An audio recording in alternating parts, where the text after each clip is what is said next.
Have you ever walked into a store planning to buy one thing and walked out with three? Or maybe you've seen someone spend an entire month's salary on a handbag, a pair of sneakers, or a phone that does almost exactly the same thing as the one they already own. And every time it happens, the same question comes to mind. Why would anyone pay that much? The strange thing is most people think they're making rational decisions when they shop. They believe they're buying products, but they're not. Most of the time, they're buying emotions. Because the most successful brands in the world don't sell products, they sell feelings. And once you understand the psychology behind it, you'll start seeing it everywhere. The luxury watch isn't selling time. The designer shirt isn't selling fabrics. The sports car isn't selling transportation. They're selling something much more powerful, an identity. And that's exactly why ordinary people often spend extraordinary amounts of money on things they don't actually need. Today, we're pulling back the curtain on the psychological tricks brands use to convince regular people to buy expensive items, and why even intelligent people fall for them every day. Let's start with the most powerful weapon in marketing: status. Thousands of years ago, survival depended on your position within the tribe. Higher status often meant better access to resources, greater influence, and more opportunities. Our brains evolved to care deeply about social standing. The problem is that while the world has changed, our psychology hasn't. Modern brands understand this perfectly. That's why luxury advertisements rarely focus on practical features. Have you noticed that luxury watch commercials rarely discuss how accurately the watch tells time? Luxury car ads don't spend much time explaining how well the vehicle gets you from one place to another. Instead, they show successful people, beautiful locations, exclusive experiences, admiration, power, respect. Because they're not selling the product, they're selling the status associated with the product. The customer isn't buying a watch. They're buying the feeling of being the kind of person who owns that watch. And that's a very different thing. In fact, researchers have found that people often value products more highly when they believe those products signal status to others. The product becomes a shortcut, a way of communicating success without saying a word. And brands know it. But status is only the beginning. The second psychological trigger is belonging. Human beings have an incredibly strong desire to fit in. Nobody wants to feel excluded. Nobody wants to feel like an outsider. And brands have learned how to turn this basic human need into billions of dollars. Think about certain sneakers, certain smartphones, certain fashion brands. People don't just buy them because they're useful. They buy them because everyone around them is buying them. The logic often happens subconsciously.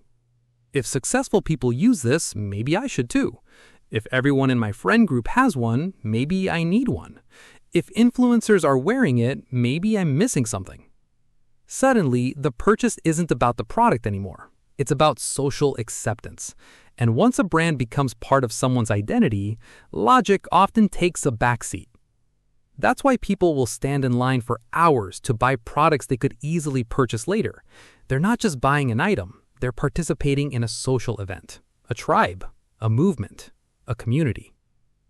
The next psychological trick is scarcity, and this one is incredibly powerful. Imagine you're shopping online. You see two products. The first one says, available anytime. The second one says, only 3 left in stock. Which one suddenly feels more valuable? Most people choose the second, not because it's better, but because it's scarce. Our brains are wired to fear missing out.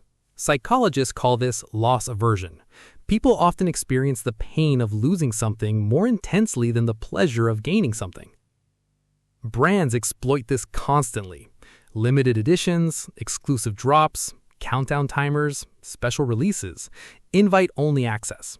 Luxury brands are masters at this game. Some intentionally limit supply to increase demand. The harder something is to obtain, the more desirable it becomes. And the funny thing is that people often want the product more after being told they can't have it. The next strategy is perhaps the most dangerous: creating dissatisfaction. Think about your smartphone. A few years ago, it felt incredible, fast, modern, exciting. Then a new model came out. Suddenly, your perfectly functional phone started feeling old. Nothing actually changed. It still worked, it still performed the same tasks, but your perception changed. This is exactly what many brands want, because satisfied customers stop buying. Dissatisfied customers keep spending. That's why marketing often creates problems before offering solutions. You weren't worried about wrinkles, then a beauty ad appeared. You weren't concerned about your wardrobe, then social media showed you people dressed better than you. You weren't unhappy with your car, then an advertisement showed someone driving a newer one. The goal isn't always to sell a product. Sometimes the goal is to create a feeling that something is missing, and once that feeling exists, the product becomes the proposed solution. Then there's the power of celebrity influence. Companies spend millions paying famous people to use their products. Why? Because our brains naturally transfer admiration.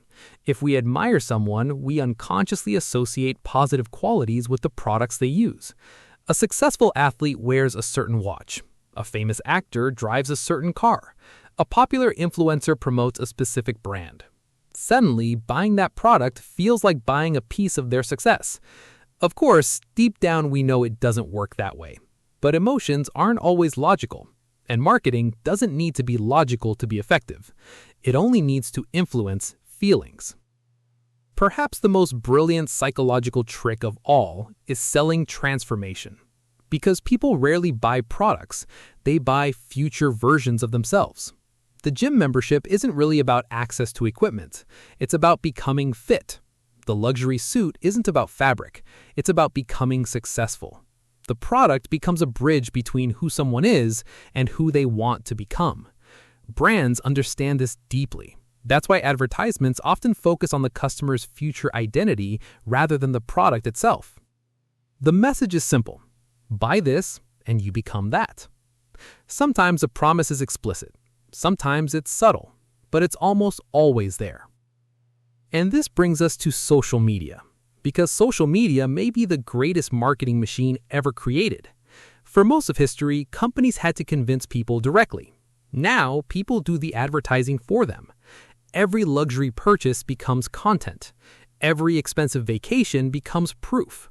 Every designer item becomes a status signal. People see these images all day long, and eventually, what was once considered extraordinary starts to feel normal. Psychologists call this social proof. When we see many people doing something, we assume it must be correct. So when everyone appears to be living a luxurious lifestyle online, people feel pressure to keep up, even if those appearances are completely misleading, even if many of those people are drowning in debt, even if the reality looks nothing like the photos. The comparison still affects behavior, and brands benefit enormously from it. What's fascinating is that the most successful marketers understand something most consumers don't. People make emotional decisions first, then justify them with logic afterward. Someone buys a luxury car because it makes them feel successful. Then they explain the purchase using performance features. Someone buys expensive sneakers because they want status. Then they talk about quality and comfort. Someone buys a designer bag because it feels exclusive. Then they justify it as an investment. The emotion comes first, the logic comes later. And once you understand this, marketing becomes much easier to see. So, does that mean expensive products are always bad? Of course not. Some luxury products are genuinely well made. Some purchases bring real joy. Some expensive items are worth every penny. The problem isn't buying expensive things. The problem is buying expensive things for reasons you don't understand. Because when brands control your emotions, they control your wallet. The people who win financially aren't necessarily the people who earn the most money. They're often the people who understand their own psychology. They recognize when they're being influenced. They pause before buying. They ask difficult questions. Do I actually need this? Would I want this if nobody else could see it? Am I buying a product or am I buying a feeling? Because sometimes the answer can save you thousands of dollars. And perhaps that's the biggest secret of all. The world's most successful brands aren't competing for your money. They're competing for your mind. Win the battle in the mind, and the money usually follows. If you enjoyed this video, don't forget to like, subscribe, and turn on notifications for more content about money, psychology, wealth, and the hidden forces that influence our decisions. And remember, the moment you understand why you want something, you become much harder to sell to.